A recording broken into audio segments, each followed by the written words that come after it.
क्लबला सुरुवात होतीये आणि कोल्हापूरमध्ये फुटबॉल प्रेमींमध्ये उत्साहाचं वातावरण आहे।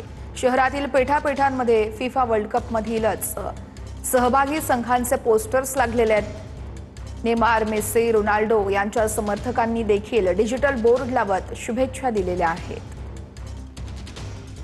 फुटबॉलचा महासंग्राम अर्थात फिफा वर्ल्ड कपला आजपासून सुरुवात होणार आहे। मेक्सिकोमध्ये याची सुरुवात होणार असली तरी त्याचा फीवर कोल्हापूरमध्ये बघायला मिळतोय। कोल्हापूरच्या शिवाजी पेठ असेल, मंगळवार पेठ असेल अशा ठिकाणी हा सगळा फीवर आपल्याला बघायला मिळतोय। जे काही फुटबॉलचे जागतिक संघ आहेत त्यांचे पोस्टर्स आणि त्यांच्या खेळाडूंचे पोस्टर्स या ठिकाणी कोल्हापूरमध्ये आपल्याला बघायला मिळत आहेत। आता आपण आहोत प्रॅक्टिस क्लब या ठिकाणी मंगळवार पेठेत आणि इथली दृश्य आपण बघू शकतो की कशा पद्धतीनं या सगळ्या जागतिक संघांना आपला पाठिंबा देण्यासाठी हे सगळे पोस्टर्स आहेत ते त्यांच्या समर्थकांनी लावल्याचं आपल्याला बघायला मिळते। आज सायंकाळी या सगळ्या फिफा वर्ल्ड कपची सुरुवात होणार आहे आणि त्याची उत्सुकता आता कोल्हापुरातील फुटबॉल प्रेमींमध्ये देखील पाहायला मिळते। ही उत्सुकता शिगेला पोहोचल्याचं बघायला मिळते। भूषण पाटील, TV9 मराठी।